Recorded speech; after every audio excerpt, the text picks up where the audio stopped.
Saya harus mengaku belum baca, dan kalaupun baca, nggak bakal ngerti. Gitu. Saya biasanya kalau mengenai hal politik yang saya nggak begitu paham, kalau dipaksa ngomong, ya saya lihat aja dulu siapa yang senang pada aturan itu, siapa yang tidak senang, siapa pro, siapa kontra. Ya begitu. Jangan lupa pesan untuk ini netizen. Apa weh? Oh ya, apa aja? Subscribe, komen,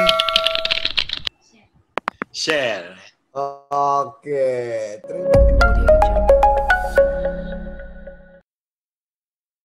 Halo para penggemar perspektif Wimar dimanapun Anda berada. Jumpa lagi, saya Budi Adiputro dan ada siapa di sebelah saya? Wimar Witular. Wimar Witular. Yang hari ini akan kembali membahas topik selama seminggu terakhir. Banyak yang menarik, ada juga yang berita baik, ada juga berita duka. Nanti kita akan bahas sama-sama. Wewe, apa kabar Wewe? Baik, baik. Kondisi kesehatan gimana? Katanya mau check up nih ke dokter. Hirubil alamin. Sehat ya, We ya. Orang-orang tuh pada penasaran ini PSBB COVID udah 6 bulan kali ya di Indonesia, hampir setengah tahun lah. Itu gue pernah nggak sekali aja keluar rumah? Ke rumah sakit. Ke rumah sakit. Kalau periksa dokter ya. Yang hari ini nggak jadi gara-gara Didit mau datang. Tadinya mau janji dokter. Gitu. Oke. Selain itu nggak pernah. Selain itu nggak pernah, ya. Karena sekarang di mana-mana nih mau PSBB, mau PSBOBO segala macem, mereka juga masih nongkrong-nongkrong di mana-mana gitu ya. Termasuk teman kita Dwipo tuh juga pernah ngajakin nongkrong kopi di daerah Serpong sana, karena di Jakarta kan sekarang tutup semua. Dia ngajakin di daerah Tangsel. Nah, bahaya juga. Mungkin dia nggak setuju PSBB. Oh, gitu ya. Aliran sesat dia. Oke. Oke, kita akan bicara mengenai topik-topik menarik selama minggu ini. Ada beberapa topik yang hangat menjadi top of mind publik, lagi hangat banget, ramai banget. Kita masuk ke topik yang pertama. Nah, Omnibus Law, Cipta Kerja disahkan, siapa yang senang? Ini luar biasa, Omnibus Law ini menggabungkan 15 sampai 17 undang-undang, 11 klaster, ada 1000-an pasal. Ini dianggap sebagai breakthrough dalam dunia legislasi dan perundang-undangan di Indonesia karena menyederhanakan banyak sekali peraturan yang dianggap ramah sekali. Tebal sekali ya itunya dokumennya ya. Tebal sekali, Tapi ini memunculkan protes dari masyarakat, terutama kaum buruh gitu, kasih perspektif makro aja, tentang ini. Karena kita pasti kan pasal per pasal juga bingung juga pasti kita kalau bahasnya. Gimana, Saya harus mengaku belum baca, dan kalaupun baca nggak bakal ngerti gitu. Capek. Tapi oke, kita bicara sisi lainnya ya, Ada sisi lain lah. Menurut pemerintah Pak Jokowi mengeluarkan Omnibus Law. Ini kan belum ada nih, Ini pertama kali dalam sejarah Republik ada suatu paket undang-undang yang super besar menyederhanakan banyak sekali undang-undang. Kalau breakthrough seperti itu menurut gimana, Saya biasanya kalau mengenai hal politik yang saya nggak begitu paham, kalau dipaksa ngomong, ya saya lihat aja dulu siapa yang senang pada aturan itu, siapa yang tidak senang, siapa pro, siapa kontra. Oke. Yang kontra itu di DPR kemarin PKS sama Demokrat. Ya udah deh, langsung setuju deh, gimana? Dia kontra. Ya begitu. Kata Denny Siregar juga gitu, yang bisa kalau kata Denny Siregar gini, ada dua hal yang kita setuju atau tidak setuju terhadap kebijakan atau aturan baru yang dikeluarkan pemerintah. Yang pertama, bagaimana respon pasar. Respon pasar terkait dengan Omnibus Law bagus. Yang kedua, kata Denny Siregar, gimana respon PKS. Respon PKS menolak, berarti kita harus setuju seperti Wewe. Ya, betul langsung. Gampangnya ya. Apalagi kalau Denny Siregar menolak, aku menolak juga lah. Gitu ya. Jadi bingung. Jadi kira-kira nggak tahu ya menolak atau enggak. Dia setuju undang-undang ini, tapi menolak PKS. Jadi Okay. cocok lah sama Weh. Tapi kalau ini kan ada rencana demo besar-besaran nih, hari Jumat minggu ini gitu untuk menolak ini. Bahkan di Jakarta katanya akan dikepung, di banyak daerah juga akan ada gerakan-gerakan, bahkan mahasiswa diminta untuk kembali turun ke jalan. Nah, Wewe punya perspektif nggak? Perspektif saya, orang yang hari-hari sekarang ini bikin ribut harus ditahan gitu. Hanya mengacaukan suasana. Ditahan dan diadili suruh dia jelaskan. Karena saya tidak yakin itu yang demo itu menguasai masalahnya. Pasti yang ikut nggak setuju tuh Din Samsudin, Gatot Nurmantio gitu kan. Iya kan? Kalau yang mikir waras dan yang memprioritaskan masalah yang kita hadapi. Sebetulnya satu masalah yang paling penting kita hadapi itu adalah COVID ya.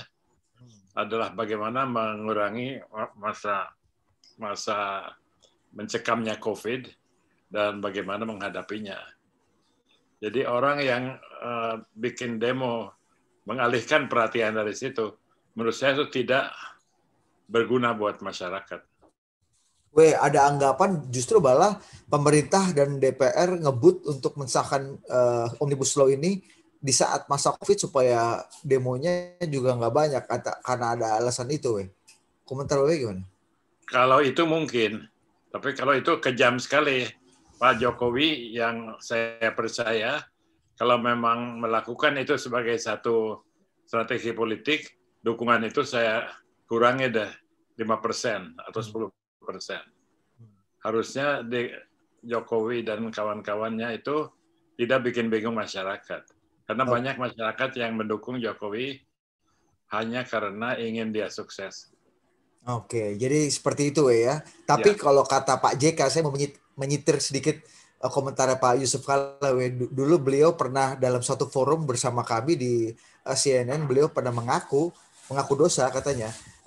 Caranya gimana supaya kebijakan yang kontroversial itu tidak terlalu mendapatkan banyak protes dari masyarakat adalah dikeluarkan pas bulan puasa, Jadi pas bulan puasa atau beberapa hari atau satu hari jelang bulan puasa katanya. Protesnya pasti kecil. Nah, itu katanya Pak JK.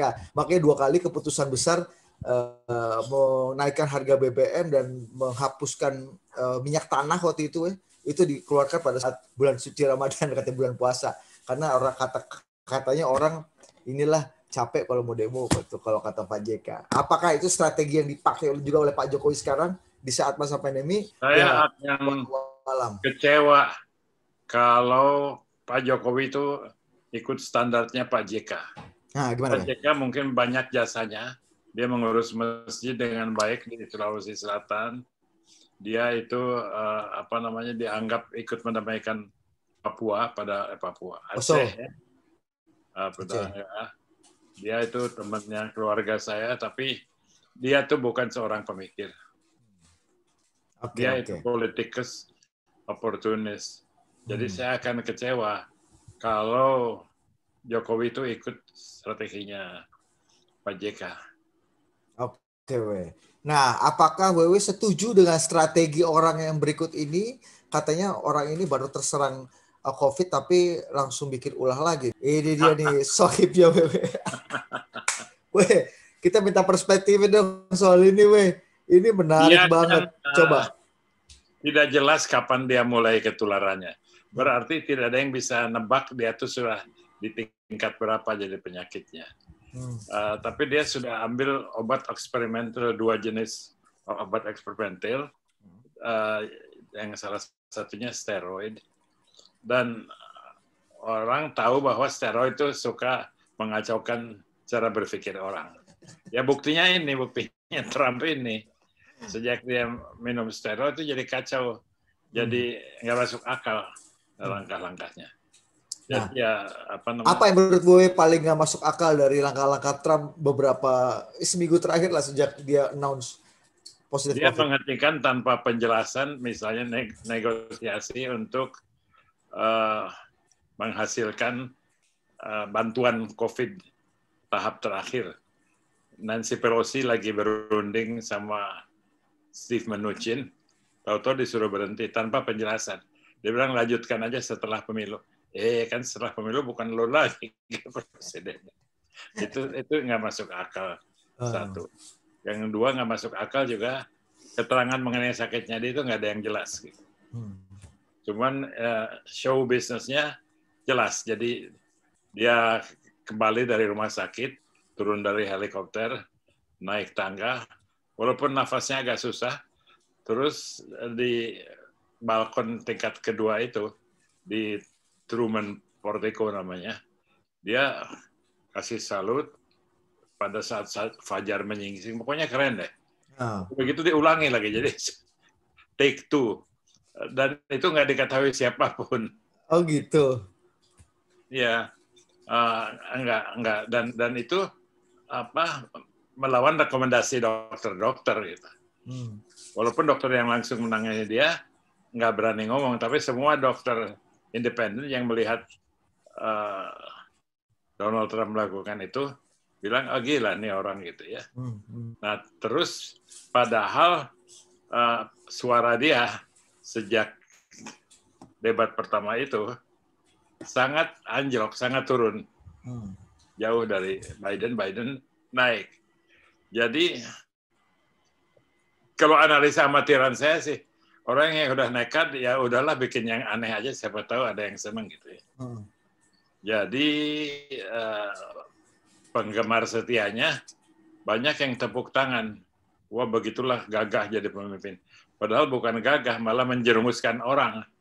Karena dia pidato, dia bilang, udahlah, sekarang jangan takut sama COVID, jangan hidup kamu diajak COVID, saya aja sekarang lebih sehat dari 10 tahun yang lalu. Mana mungkin lah, orang itu harus dibantu oleh obat-obat darurat. Gitu. Jadi itu, setiap hari ada cerita begitu mengenai Donald Trump. Kira-kira apa yang coba ditampilkan dia ya? Dengan langsung buru-buru balik ke White House, terlihat menyepelekan COVID, terus tidak pakai masker, mencopot masker. Selalu ujungnya adalah citra pribadi ya, menunjukkan bahwa dia berani, tidak takut. Itu boleh aja orang bilang, tapi jangan begitu dong. Jadi ini mengajak orang lain berbuat begitu.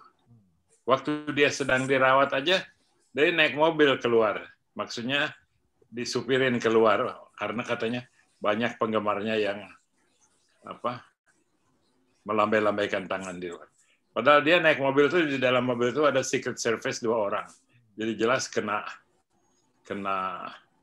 COVID. Penularan COVID itu. Iya, kasihan juga ya Secret Service itu ya. Memang Secret Service tuh siap untuk terima peluru kalau ditembak. Tapi bukan siap untuk kena virus. Nah, gimana WW melihat responnya Biden dalam merespon kegilaannya Trump? Sebaliknya Biden bagus, kecuali suka salah ngomong kecil nggak apa-apa lah. Misalnya 250.000 dibilang 250 juta gitu. Tapi responnya bagus. Begitu Trump itu dikabarkan jadi pasien COVID, dia perintahkan cabut semua iklan-iklan negatif di film kampanye dia. Yang kemudian setelah jadi bagus sekali. Simpatik dong ya berarti ya. Simpatik. Trump nggak akan melakukan itu. Terus kedua, dia bicara tentang yang sangat masuk akal. Bilang kita bergembira, Trump sekarang kelihatannya menuju kesembuhan, mudah-mudahan begitu. Tapi kita juga jangan mengambil kesimpulan yang salah. Janganlah berbuat yang asalan gitu, karena COVID itu masih berbahaya. Kan Trump di dalam pidatonya berani bilang COVID itu kecil, hanya semacam flu gitu. Padahal orang yang meninggal mati karena COVID itu 5 kalinya yang meninggal karena flu. Jadi jauh dari flu lah. Iya. Dan ini berbahaya kalau para pengikutnya percaya dan seenak-enak. Yang berbahaya itu orang bilang kalau Trump mau sembarangan ya hak dia, Sendiri itu aja. presiden, jadi orang nurut gitu. Iya. Kalau bahasa Jawanya Ki Hajar Dewantara itu namanya Ingarso sing tulodo. Ayo next kita masuk ke topik yang lain. Ini yang menarik. Ini kabar baik, weh. Kalau tadi kan kabar buruk dari Amerika atau Trump positif. Ini ada kabar baik karena Kementerian Kesehatan menerbitkan edaran untuk biaya tes swab mandiri maksimal 900.000. Sekarang ini kan biaya tes swab itu kan mahal sekali, weh. Ada yang 1 juta, ada 2 juta, Iya. ada 3 juta. Ini distandarisasi. Tapi Wewe ngeliatnya gimana? Tapi rumah sakit swasta terutama itu teriak-teriak karena wah kita nggak nutup nih biaya. Kalau mau kan kita belum tentu punya semua lab untuk mencek PCR segala macam. Wewe komentarnya gimana?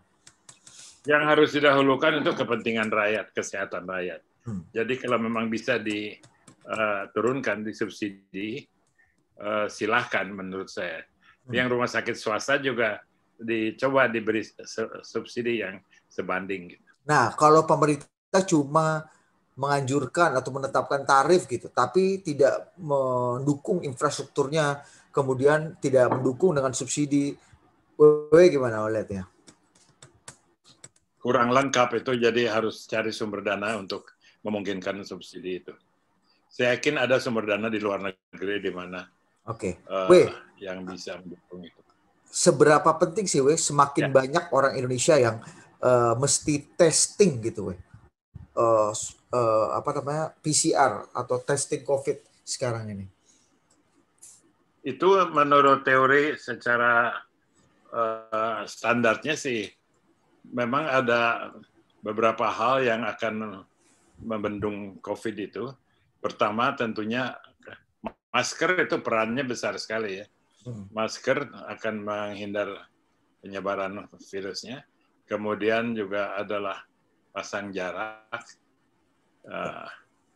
Kemudian apa tadi? Jaga jarak, apa ya? Masker dan pencuci tangan. Pencuci tangan gitu ya. Nah, pertanyaan saya seberapa penting gini, ini kan tujuannya menurunkan harga kan untuk semakin banyak orang untuk testing, tapi beberapa epidemiolog misalnya kayak kawan kita Mas Pandu Riono gitu dari UI dia bilang nggak perlu juga, yang paling penting itu 3M itu tadi, testing tuh nggak terlalu penting kalau kecuali kamu kontak erat dengan orang positif gitu. Gimana, weh? Testing itu perlu untuk tahu peta penyebarannya supaya bisa dicegah gejala-gejala lanjutan.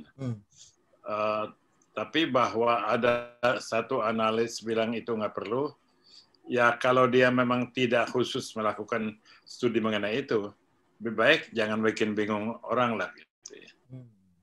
Jadi sampai sekarang sih testing dianggap perlu, kecuali kalau tidak ada biaya, maka dicari jalan lain. Dan ini langkah baik ya, pemerintah menstandarisasi supaya semakin banyak orang Indonesia bisa ikut testing. Sampai sekarang itu kebijaksanaan pemerintah baik. Wewe cocok sekali. Wewe kalau melihat artikulatif sekali dalam membela kebijakan pemerintah, rasanya cocok sekali. Kembali menjadi juru bicara presiden. Sebetulnya saya barangkali bukan membela kebijaksanaan pemerintah. Tapi saya hanya akal sehat aja menjelaskan apa yang benar. Nah, misalnya saya nggak ikut demo 212 atau apa, bukannya saya nggak senang 212. Ya. Tapi itu nggak masuk akal gitu ya. Oke, jadi akal sehat ya yang dipakai ya. Kalau ujung-ujungnya nanti terlihat mendukung kebijakan presiden, ya berarti kebijakannya yang berakal sehat gitu kan ya. Oke, berarti agak berbeda. Saya bukan fan club presiden. Okay. Walaupun kalau presiden perlu juru bicara yang lebih baik ya, saya bisa carikan. Oke.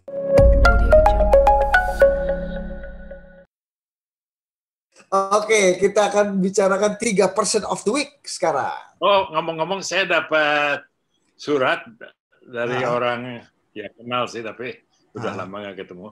Dia sangat terkesan pada pertanyaan-pertanyaan dan jawaban cepat, terutama yang 3 topik dan 3% of the week. Jadi, siapa orangnya? Namanya Citra Primandana. Oh, itu spesial ya. Mungkin dia harus lebih banyak bergaul dengan Mbak Isna supaya cocok. Oke, next. Kita akan lihat 3% of the week. Ya. Kenal nggak, weh? Maaf kalau saya nggak kenal ya. Ini Puan Maharani, weh. Oh, nggak, soalnya dia pegang palu, emangnya dia itu hakim. Ya, bukan cepopong, tapi dia Puan Maharani. Dia kemarin itu memimpin sidang dan kemarin jadi trending topik gara-gara ketika sidang paripurna ada protes dari fraksi Partai Demokrat, tapi mikrofonnya ada dugaan dimatikan oleh Mbak Puan. Jadi diprotes. Komentar Wewe 3 kata untuk Mbak Puan dengan mikrofon matinya. Susah ya, soalnya dia anak teman saya, jadi saya nggak boleh kejam juga ya. Teman Wewe siapa? Dia tuh teman saya. Gitu. Oh gitu. Semoga, tapi dibilang semoga sehebat ibunya juga nggak hebat. Jadi gimana ya? Gimana sih? Ayo, Be. Baru aku mati kutu. Soalnya jarang mikirin, jadi. Nah, itu dia. Penting. Justru malah jarang dipikirin yang bagus. 3 kata. Masih banyak yang lebih jelek. Cocok. Itu aman sekali, weh. Bukan PKI, bukan. Iya. Nggak memuji banget, juga nggak menjelekan, weh. Jadi aman. Oke, kita ke orang berikutnya. Ini juga kawan kita. Ini kemarin juga ramai gara-gara dia mewawancarai Imajiner, Menteri Kesehatan Terawan. Ya, menurut saya kalau yang soal wawancara Imajiner, itu dia pilihan gayanya aja. Bikin orang sebel karena dia kayaknya segala boleh gitu ya. Padahal dia juga bisa kesandung juga. Tapi dia orang baik, orang pinter. Saya tidak anggap dia itu jahat. Tapi barangkali sudah waktunya cari profesi baru ya. Weh, 3 kata untuk Mbak Nana dengan wawancara Imajinernya. Okay. Barangkali sudah mencapai puncak. Oke. Tapi sebelum kita masuk ke topik berikutnya atau person berikutnya, Weh, sebagai wartawan senior nih, Weh, ngelihatnya gimana sih pola dan 2 kali mendapatkan Panasonic Award sebagai talk show host favorit gitu ya. Ngelihat kemarin Najwa wawancara Imajiner gitu, Weh, gimana? Itu kan pro kontra, Weh. Saya agak kasihan, tapi juga harusnya dia tahu kalau dia sudah mencapai puncaknya. Don't push it, jangan dipaksakan ya. Jadi dia sudah saatnya untuk cari profesi baru. Itu ya. Oke. Tapi saya sih karena terpaksa kali, karena nggak laku jadinya nggak tampil terus. Kalau nggak bosan juga. Seperti halnya di Intermatrix, orang udah bosan ya saya tuh ya. Oke, next kita lihat topik berikutnya, person berikutnya. Nah, ini baru meninggal, Weh. Tahu nggak, Weh? Eddie Van Halen, lahir tahun 55, meninggal tahun 2020. Favorit saya. Wah, gimana, Weh, kesan-kesannya buat Van Halen? Dia memberikan jiwa baru kepada gitar ya, sehingga dia main dengan gitarnya sendiri, lama-lama dia juga mendesain gitar orang lain. Dan musiknya sangat bagus, tapi ya bagus sekali. Jadi mungkin yang senang musik jelek kurang menghargai ya. Oke. 3 kata untuk almarhum, Weh, Eddie Van Halen. Superstar.